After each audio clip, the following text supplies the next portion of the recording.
시청자 여러분 안녕하십니까? 뉴스 현장 시작합니다.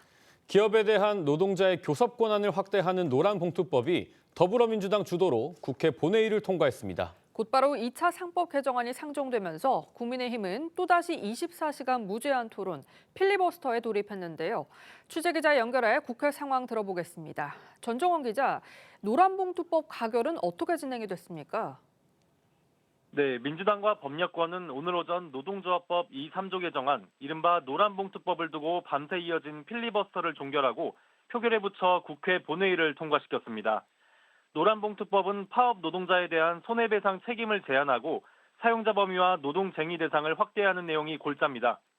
국민의힘은 노동조합의 대선 청구서라며 반발했지만 거대 의석을 가진 민주당의 강행 처리를 막지 못했습니다.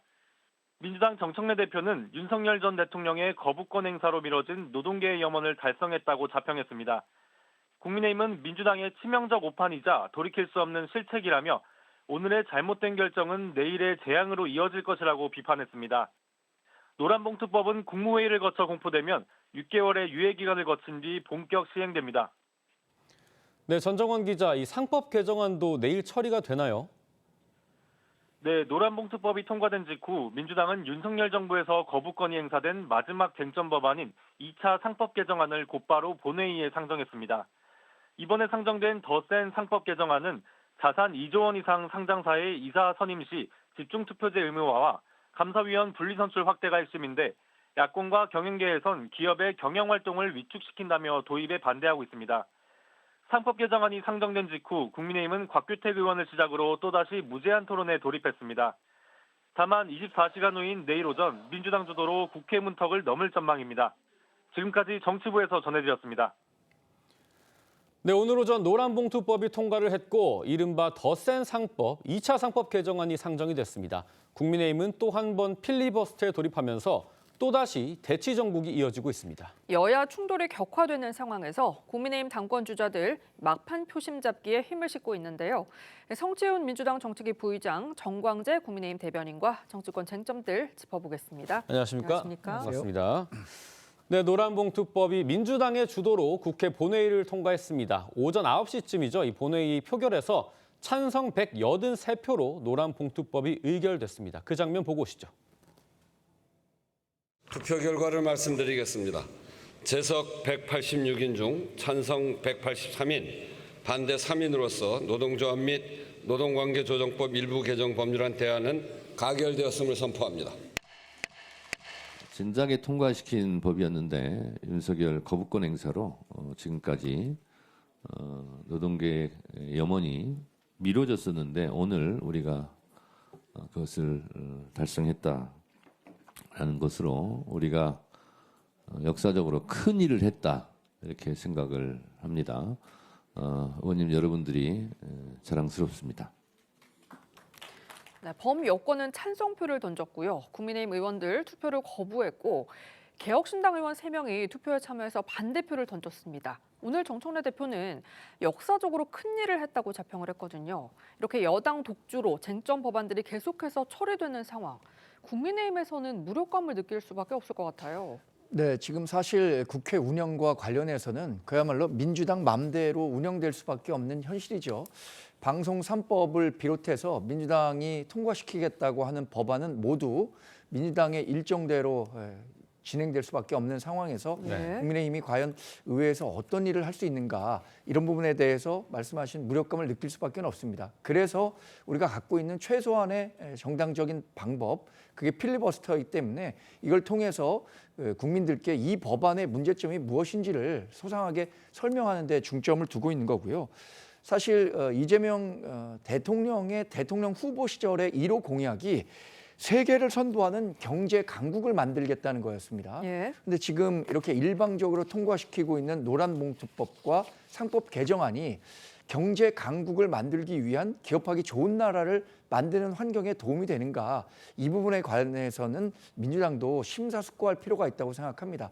야당일 때는 본인들이 주장하고자 하는 바를 강력하게 주장할 수 있죠. 그러나 집권 여당이 됐을 때는 그 정책이 갖고 올 파장에 대한 책임감을 크게 느껴야 하는데 그러지 못한다는 점에서 대단히 아쉽습니다. 네, 그렇긴 합니다만 국회 법상 재적 의원 3분의 1 이상으로 필리버스터 시작 24시간 이후에 종결 처리를 할 수가 있고 민주당 입장에서는 이제 이번에 상정한 상법 개정안이나 노란봉투법 모두 뭐 더 나은 나라, 근로환경 개선을 위해서는 불가피한 조치다 이렇게 생각하시는 것 같아요. 말씀하신 것처럼 저희가 경제 강국으로 가겠다는 목표를 갖고 있는 상황에서 만약에 정말 이 법안들이 정말 경제를 망치는 법안이라면 저희가 이걸 통과시키겠습니까? 그리고 민주당이 뭐 다수 의석으로 그냥 독단적으로 통과시킨다 이렇게 표현들을 하시는데 사실 노란봉투법 같은 경우는 2009년에 쌍용자동차 파업 이후에 뭔가 노동계에서 지속적으로 요구를 해왔었고 문재인 정부 때도 추진을 하려고 했었던 법안입니다. 그러니까 상당히 오랜 기간 국민들도 민주당이 정권을 잡으면 언젠가 노란봉투법 추진을 할 거라고 알고 계셨던 상황이었고 그런 상황 속에서 작년 총선 때 민주당의 지금의 압도적 의석을 주셨던 것도 주권자분들입니다. 저는 그만큼 민주당이 이런 뭐 상법 개정안, 뭐 노란봉투법 개정안 이런 부분에 대해서 국민들도 충분히 인지하고 계신 상태에서 지금의 의석수를 나눠주신 것이기 때문에 저는 국민들의 염원이 담겨 있는 법안 개정이다라는 말씀드리고 싶습니다. 네, 그렇긴 합니다만 이 경제단체들은 조금 생각이 다릅니다. 경제 6단체들은 법안 통과 이후에 일제히 유감 표명을 했고요. 국민의힘 의원들은 경제 악법이라면서 법안에 반대를 했습니다. 저희가 필리버스터에서 나온 이모저모를 모아봤습니다. 보고 오시죠. 산업 현장에서부터 노사의 대화를 촉진하고 노동시장 격차를 해소하기 위한 토대를 만드는 것이 이 노조법 2, 3조 개정입니다. 이렇게 중요한 법이 과연 기업의 의견을 듣지 않고 강행 처리되었을 때 제대로 산업 현장에 뿌리 내릴 수 있을까?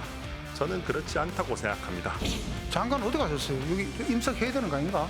장관이 장시간 자리를 비우는데 아니 국회를 무시해도 아니 국회를 무시해도 지우고 싶어 그러고 싶지 않은데 얘기가 윤석열 정부 장관할 게 있어.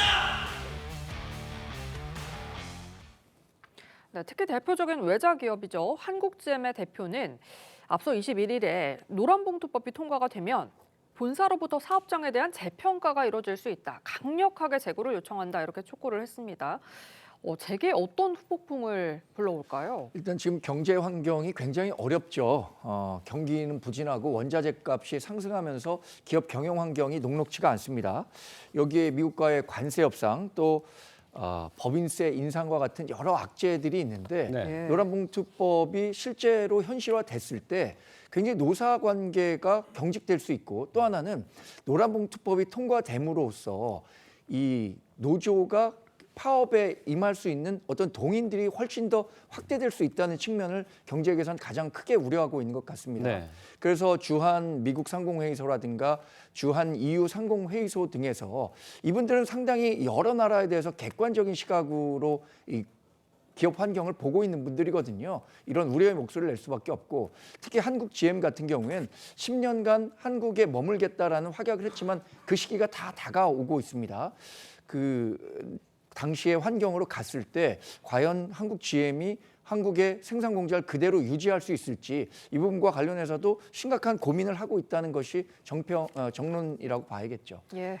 네, 이러한 노란봉투법 우려에 김용범 대통령실 정책실장의 발언이 다시 한번 화제가 되고 있습니다. 기업들이 한국 시장에서 철수할 수 있다는 가능성에 김용범 실장이요. 그런 상황이 된다면 다시 법을 개정하면 된다 이렇게 말을 했습니다.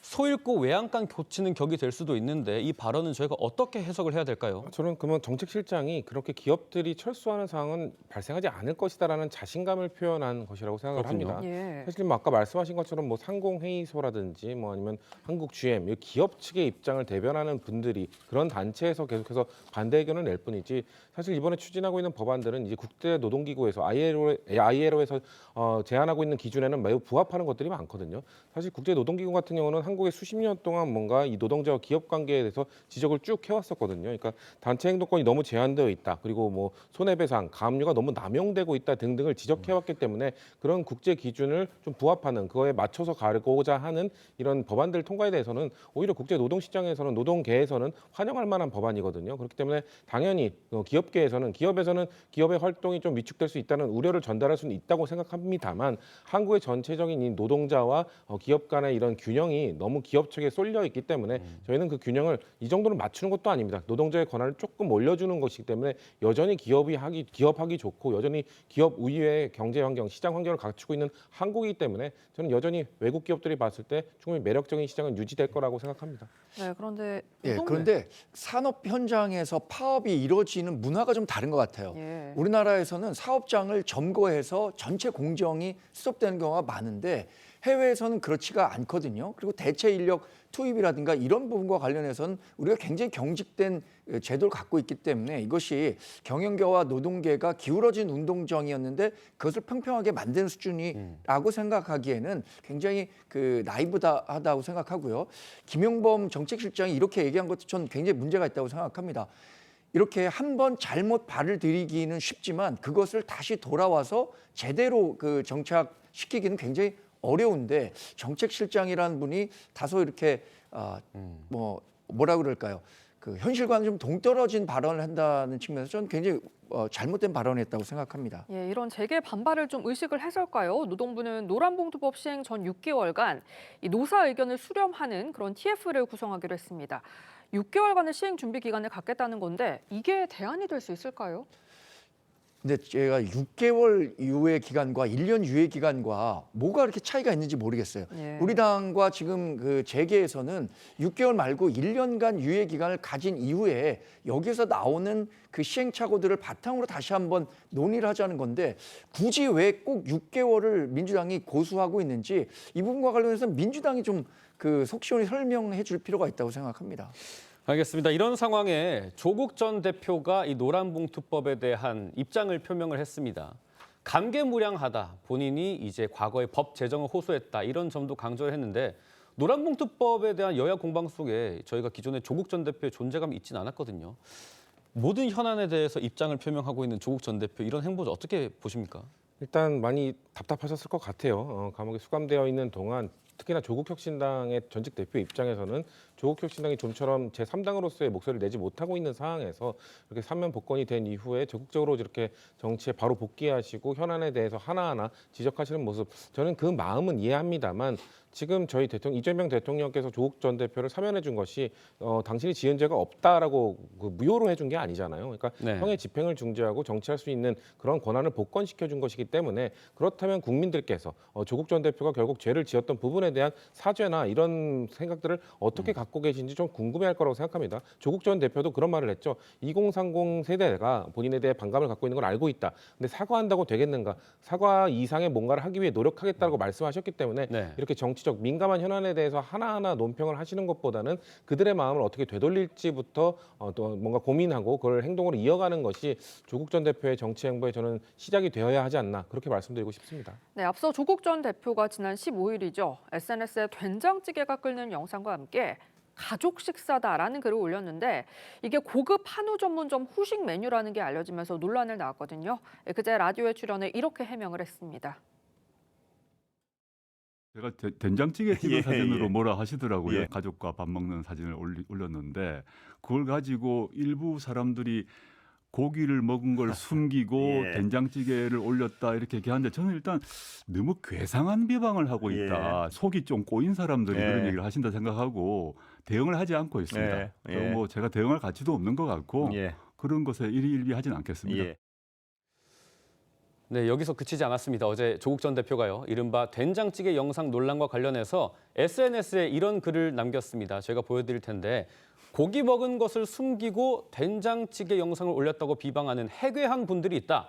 그러면서 부처님 말씀 중에 돼지 눈에 돼지만 보인다는 말이 있다고 덧붙였어요. 여기에 오늘 또 조국 전 대표가 부산을 방문을 했죠. 그러면서 사진을 또 올리셨습니다. 동지들과 밥을 먹었다고 사진 올리셨는데 여기에는 또 메인 메뉴와 함께 다른 메뉴들까지 잘 보입니다. 된장찌개만 부각이 돼 있진 않아요. 논란부터 해명까지 저희가 관심을 많이 갖고 있는데 이번에 복권 사면이 됐으니까 어쩔 수밖에 없습니다. 좀 어떻게 보셨습니까? 조국 전 대표가 올린 된장찌개 사진이 왜 논란이 됐는가 그 부분에 대해서 조 전 대표는 스스로 돌아볼 필요가 있다고 생각합니다. 조국 전 대표가 가진 가식과 위선을 그대로 보여준 사진이었다라고 평가할 수 있기 때문에 저게 논란이 된 거예요. 조국 전 대표가 현실 정치를 하기 전에 SNS상을 통해서든 인터뷰를 통해서든 얼마나 정의로운 얘기들을 다 쏟아냈었습니까? 그런데 2019년에 불거진 조국 사태 때 그것이 입으로는 그렇게 정의와 진실을 얘기하지만 실제로는 모든 것이 다 위선이었다는 것이 드러났기 때문에 국민적인 반감이 있었던 것 아니겠어요? 된장찌개 사진도 그렇습니다. 본인은 굉장히 서민 음식을 먹었다라는 것을 국민들께 보여주고 싶었지만 그 이면에는 1인당 거의 10만 원에 가까운 한우를 먹었다는 진실이 숨어 있는 거잖아요. 그리고 돼지 눈엔 돼지만 보인다라는 부처님 말씀, 저는 절반 이상의 국민들을 그러면 돼지로 표현했다는 측면에서 저는 굉장히 모욕적인 표현이라고 생각합니다. 조 전 대표가 올린 사진에 대해서 굉장히 불편한 마음을 가졌던 사람들이 전 적어도 국민 절반 이상은 된다고 생각하는데 그 사람들을 다 돼지 눈에 돼지가 보인다는 말로 비하한다는 것 자체가 더 큰 정치인, 그러니까 대통령이 되겠다는 사람이 할 이야기는 아니었다, 이렇게 평가합니다. 네, 보수 진영의 이런 비판 동의를 하시는지요?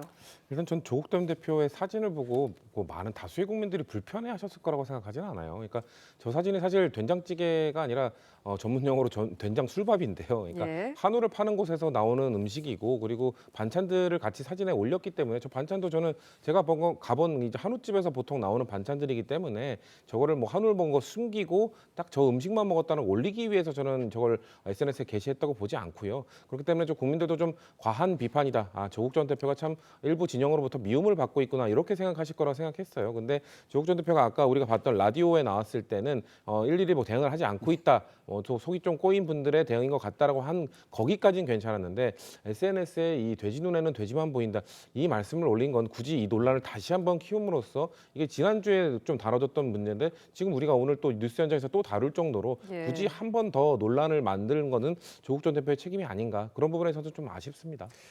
네, 알겠습니다. 오늘 조국 전 대표는 고향이면서 동시에 조국혁신당 창당을 선언하기도 한 장소인 부산 민주공원을 찾았습니다. 참배를 한 뒤에는 경남 양산 평산 마을을 찾아서 곧 문재인 전 대통령을 예방할 예정입니다. 그런 이러한 행보에 대해서 박지원 의원이요, 조국 전 대표를 향해서 성급하면 실패한다, 소탐대실해선 안 된다라고 쓴소리를 했습니다. 민주당에서도 아무래도 조국혁신당 그리고 조국 전 대표 행보에 대해서 많은 관심을 갖고 있는 모양새인데 이러한 활발한 행보가 민심을 얻는 데 좀 도움이 될 거라고 보십니까? 전 아까 말씀드린 것처럼 이렇게 너무 대놓고 정치적, 내년 지방선거를 목적으로 한 행동들만 이어가신다면은 민심이 그렇게 좋게 작용하지는 않을 거라고 봅니다. 그런가요? 왜냐면 예. 민주당 지지층 안에서도 이재명 대통령이 상당한 정치적 부담을 안고 사면복권을 단행한 것이었거든요. 근데 이 대통령의 이 사면복권을 해준 사람에 대한 마음을 좀 헤아리기보다는 뭔가 본인 정당, 이 조국혁신당의 정치 행보를 위해서 너무 매질하는 모습을 보이게 되면은 이재명 대통령 사면해준 사람에 대한 이 보답이나 이런 것들은 너무 생각하지 않는 것 아닌가라는 생각을 할 수밖에 없고요. 사실 지방선거에서 저는 호남 지역, 예를 들면 그런 부분에서는 민주당의 우위 지역이기 때문에 조국혁신당과의 건전한 이런 경쟁 관계가 이런 지역 정치의 발전을 이어질 수 있다, 긍정적으로 생각하는 측면이 분명히 있습니다만, 아까 말씀드린 것처럼 조국 전 대표가 일단은 국민들께 본인이 지었던 대법원 유죄 확정 판결을 받았던 것 부분에 대해서, 특히나 2030 세대에 대해서 거듭 사과나 이런 이해할 수 있는 모습들, 그런 공감을 구하는 모습들을 좀 보이는 것이 필요하다는 게 민주당 다수의 입장입니다. 네, 조국 전 대표는 또 모레부터 28일까지는 광주와 전남, 담양, 전북을 찾아서 당원 간담회를 열 계획입니다. 호남은 내년 지방선거에서 민주당과 경합이 예상되는 지역인데 사흘 동안이나 호남에서 일정을 이어가는 겁니다. 이 지방선거를 앞두고 조 전 대표와 민주당의 관계 어떻게 전개가 될 거라고 보시나요? 지금 조 전 대표의 행보만 놓고 보면 저는 대선 행보급이라고 생각합니다. 문재인 전 대통령 예방하죠. 권양숙 여사 만나고 또 호남 지역을 돌겠다는 건데, 불과 5년 전만 하더라도 민주당은 친문 진영이 패권을 갖고 있었죠. 그런데 이 개딸을 중심으로 이재명 대통령이 탄생했는데 조 전 대표 입장에서는 친문의 적자를 자신이 자부하고 있는 것 같습니다. 그래서 민주당과는 당분간 거리를 두면서 지방선거에서도 본인들의 위상을 조금은 높이는 쪽으로 정치 행보를 할 가능성이 크다고 생각하고요. 결국에는 2028년에도 독자 후보를 낸 이후에 2030년 대선을 준비하고 그 과정에서 민주당 후보와의 단일화 과정 통해서 본인이 최종 대통령 후보가 되겠다라는 생각, 아마 머릿속에는 이미 다 갖고 계신 것 같아요. 네, 저희는 다음 주제로 넘어가 보겠습니다. 네, 국민의힘 당대표 선거 결선에 오른 반탄파 김문수, 장동혁 후보가 어제 TV토론회에서 맞붙었는데요. 김문수 후보와 장동혁 후보의 막판 표심 잡기 위한 전략 직접 들어보시죠. 조경태 후보는 우리 내란 동조 세력이 있다고 말씀하시는 분이고 그런 분과 어떻게 계속 함께 가시겠다고 하는 건지 개혁파나 이런 걸 묻지 않고 저는 그렇게 당의 내부 총질을 하는 분들에 대해서는 결국은 결단을 할 수밖에 없다는 말씀을 계속 드렸습니다. 저는 이제 설득도 하고 또 대화도 하고 이렇게 해야지 그걸 암세포 자르듯이 잘라내야 된다. 이런 것은 과도한 발언이고 만약 그런 식으로 다 잘라내버리면 국민의힘이 그러면 누구랑 같이 일하겠습니까? 네, 보신 것처럼 김문수 후보는 찬탄파의 포용을 강조하고 있고 장동혁 후보는 찬탄파까지 껴안을 수는 없다. 선명성을 강조하고 있습니다. 이제 얼마 안 남았는데 막판 표심이 좀 어떻게 움직일 걸로 보세요? 장동혁 후보가 이 결선 투표를 앞두고 지금까지 해왔던 것을 전면 부정하고 찬탄파까지 포용하겠다라는 메시지를 내기는 전 어려웠을 것이라고 봅니다. 네. 반면에 김문수 후보는 본인이 우위에 있다고는 하지만 그래도 찬탄 진영의 표를 흡수하는 것이 결국에는 결선 투표에서 유리한 구도를 형성할 수 있기 때문에 이런 메시지를 내고 있다고 봐야 할 것 같고요. 사실 우리가 107석밖에는 갖고 있지 않습니다. 범 여권이 180석 넘게 갖고 있는 상황에서 특정 진영에 있는 그 의원들을 출당시키거나 내보내는 것이 과연 어떤 의미가 있을까? 저는 개인적으로는 그 장동혁 후보가 내거는 그 정치적 구호와 관련해서는 좀 무리한 발상이 아닌가라는 생각도 갖고 있습니다. 네, 김문수 후보는 오늘 SNS를 통해서 장동혁 후보는 이재명의 개헌 폭주를 막는 과정에서 국민의힘 의원들이 이탈을 한다고 낙인을 찍었다면서 단결 필승, 분열 필패 이렇게 강조를 했습니다. 그런데 장동혁 후보는 김문수 후보가 현역 의원이 아닌 점이 한계가 될 거다 이렇게 꼬집고 있거든요. 외부에서 보시기엔 어떻게 보시나요? 글쎄요, 뭐 제1야당의 대표가 원외인 거는 그렇게 큰 문제점으로 작용할 거라고 보지는 않고요. 예. 저는 장동혁 의원이 그냥 본인과의 차별성을 하나라도 더 강조하기 위해서 현역이 아닌 점을 지적하고 있는 걸로 보이는데 글쎄요, 저는 장동혁 후보랑 김문수 후보 두 분 다 어떻게 보면 반탄 후보였잖아요. 근데 반탄 후보라는 걸 강조하면서 일반 국민들이 봤을 때는 뭐 전한길 씨나 이 탄핵을 반대했던 목소리가 그렇게 다수의 지지를 못 받고 있는 상황이었기 때문에 예. 두 분 다 뭐라고 주장했었냐면 이런 목소리도 그 당에 있는 것이다. 다양성을 존중해야 된다. 다름 아니냐. 이렇게 이야기를 하다가 지금 와서는 이제 찬탄 후보나 탄탄 지지자들 향해서 장동혁 후보가 저거는 내부 총질이다. 쫓아내야 된다. 이렇게 주장하는 거는 전 자기 모순이라고 보거든요. 그렇기 때문에 장동혁 후보가 지금 사실 상황이 좋지 않다고 저는 밖에서 보고 있습니다. 왜냐하면 찬탄 후보를 지지했던 저는 당원의 지지층이 최고위원 득표나 이런 걸로 봤을 때 거의 한 8만 명에서 9만 명으로 보여지는데 그게 한 20-30% 되거든요. 그 20-30%가 저는 장동혁 후보보다는 김문수 후보로 흘러갈 가능성이 좀 매우 높게 보기 때문에 예. 그렇기 때문에 장동혁 후보는 뭐 원외라서 안 된다. 그래서 한계가 있다. 이런 점을 통해서 좀 극복을 해보려고 하는 걸로 보이지만 저는 그걸 극복하기는 어려울 거라고 생각합니다. 예. 네, 통합과 선명성으로 대표가 되긴 합니다만 누가 되든 국민의힘 당대표는 반탄파가 됩니다.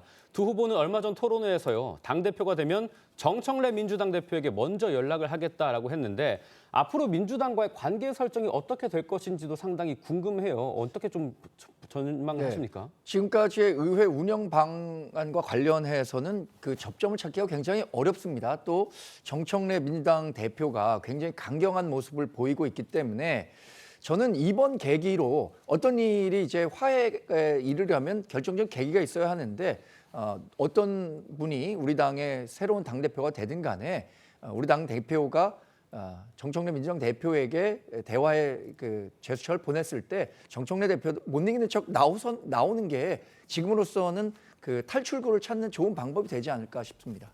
정청래 대표가 지난 금요일 전당대회 때 화환도 보냈잖아요. 그렇죠. 저는 뭐 사람과 악수를 하는 것이다라고 그렇게 강경하게 표현을 하셨습니다만 이번에 2차 결선 투표를 통해서 선출된 국민의힘 당대표를 저는 정청래 대표가 먼저 찾아가서 손을 내밀고 악수를 하는 것이 국민들 보시기에도 좀 야당을 품는 여당 대표로서의 품격을 보여주는 모습일 거라고 생각하기 때문에 그러실 거라고 저는 믿습니다. 네, 지금까지 정치권 쟁점 짚어봤습니다. 두 분 말씀 여기까지 듣겠습니다. 감사합니다. 감사합니다. 이재명 대통령이 트럼프 미국 대통령과 만나기 위해 오늘 오후 미국으로 떠납니다.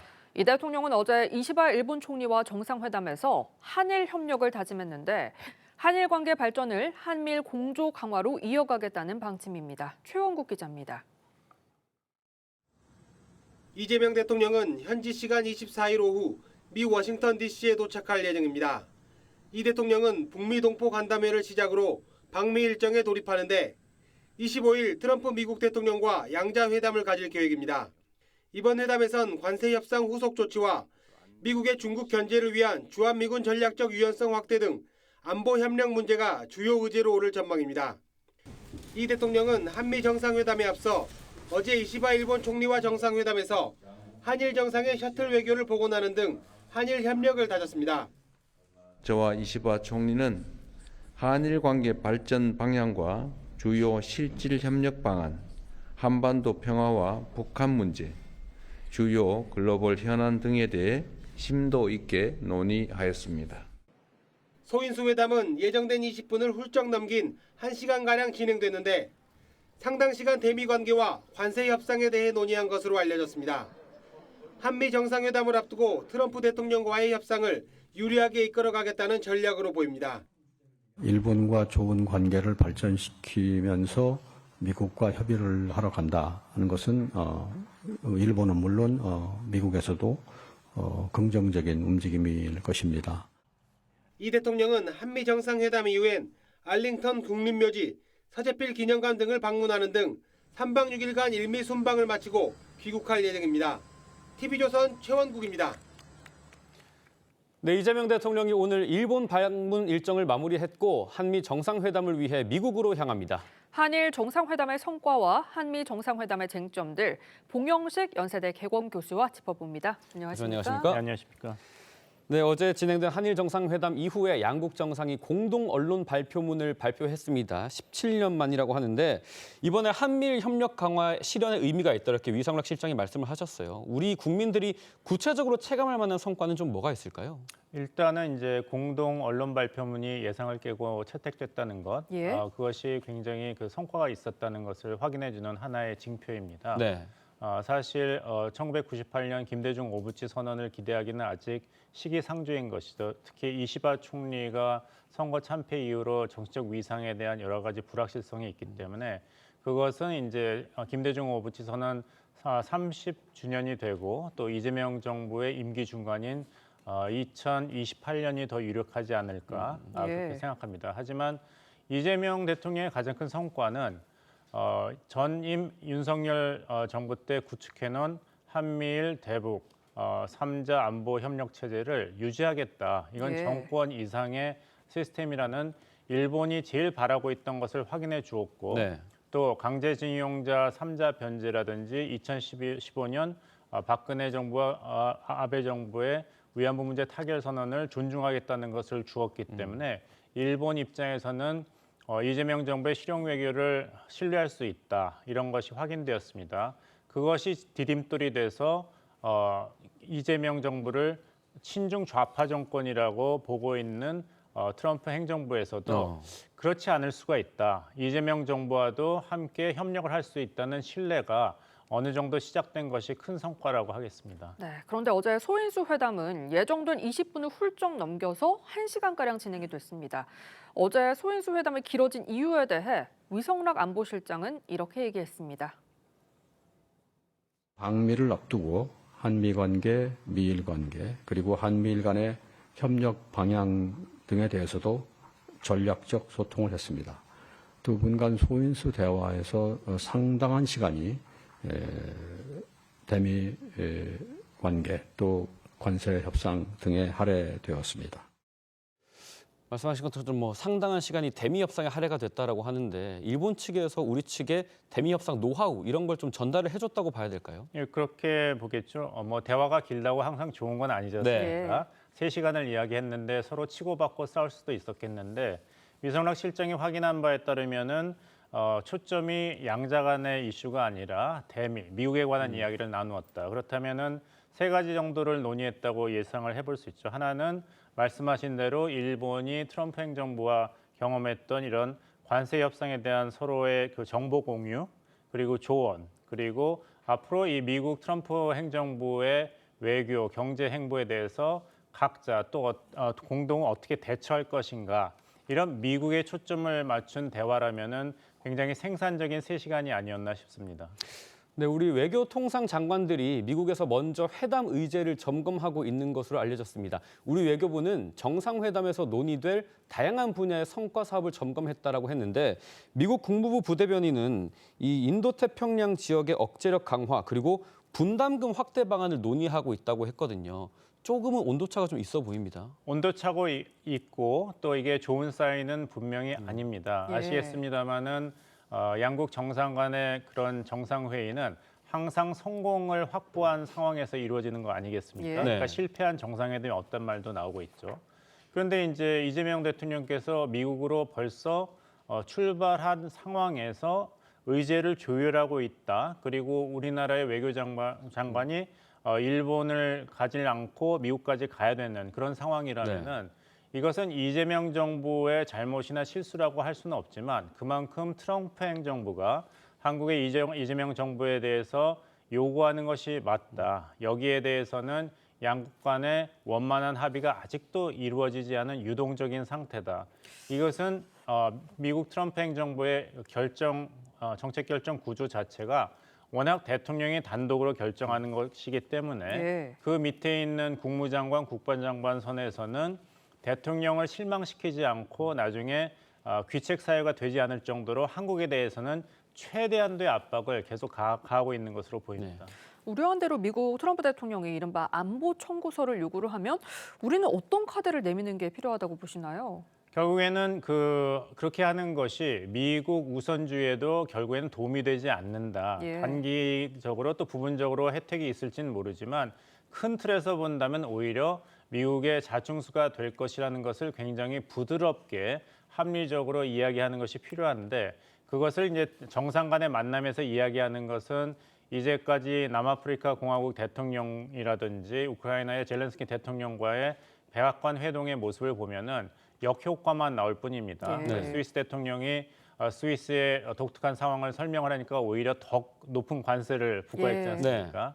그러니까 이재명 대통령께서는 굉장히 어렵겠지만 원래 이 실용주의를 추구하겠다. 국익을 위해서는 무엇이든지 하겠다고 말씀한 분이니까 그것은 트럼프 대통령으로 행동하고 이야기하는 것이라고 하고 나머지 강론에서 충분한 국익을 실현하는 그런 방향으로 나가는 것이 옳다고 생각합니다. 남아프리카 공화국과 우크라이나 사례를 말씀하셔서 궁금한 게 있는데 관련해서 많은 조언이 나오지 않습니까? 네네. 뭐 영어보다 한국어를 쓰는 게 좋을 것이다라던가 잘못된 수치를 즉각 반박하면 역효과를 불러올 것이다. 우리나라가 좀 즉흥성으로 대표되는 트럼프 대통령과 협상을 할 때 어떤 전략을 펼쳐야 될까요? 지금 뭐 좋은 말씀을 다 하셨네요. 저희가 이런 얘기를 논의한다는 그만큼 굉장히 도움이 되는 많은 자료가 우리에게 있다. 예. 이 트럼프 대통령은 이번이 1기 대통령이 아니지 않습니까? 네. 우리는 벌써 트럼프 대통령 1기 4년을 경험해 보았습니다.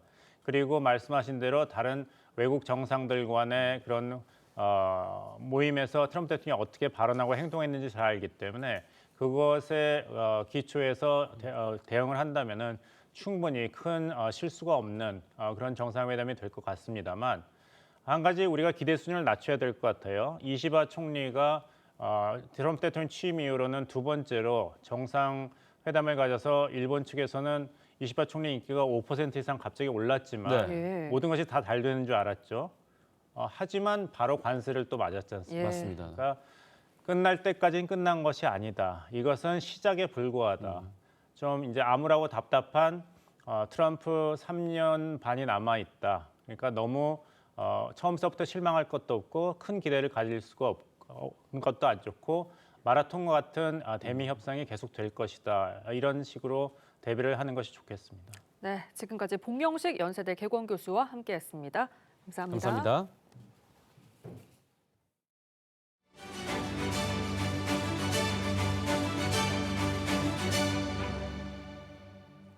초고령화 속에 치매 환자가 늘면서 실종 사건도 증가하고 있습니다. 실종을 예방하거나 빠르게 찾을 방법은 없는지 제가 직접 알아봤습니다. 지팡이 하나에 의지해 집을 나선 어르신.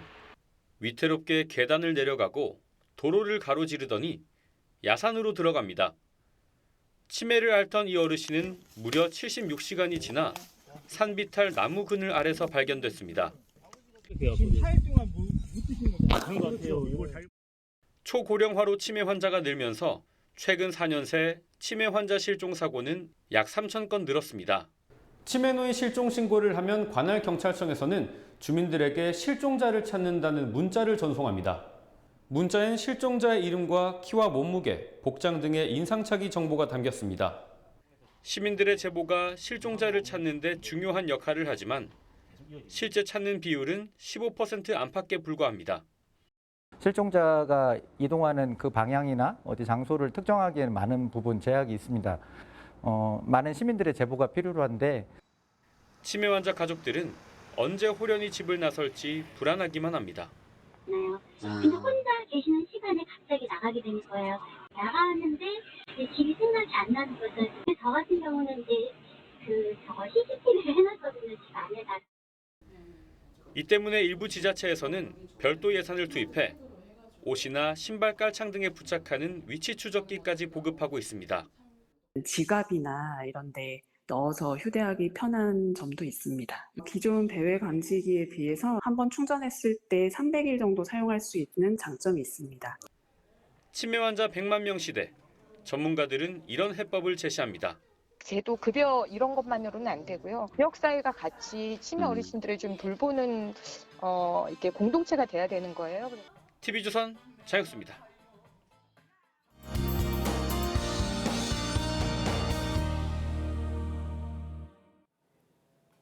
절기 처서가 지나면 더위가 마법처럼 물러간다고 하지만 올해 처서 매직은 없습니다. 휴일인 오늘 여전히 찜통 더위가 기승인데요.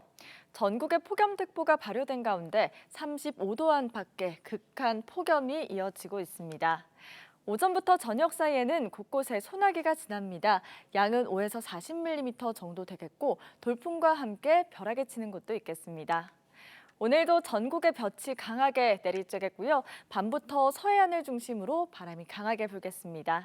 자세한 낮 기온 살펴보겠습니다. 서울이 33도, 청주와 대전 35도, 대구는 36도까지 오르겠습니다. 내일과 모레는 전국에 비가 내릴 전망입니다. 날씨였습니다. 8월 24일 일요일 뉴스 현장은 여기까지입니다. 함께해 주신 여러분 고맙습니다.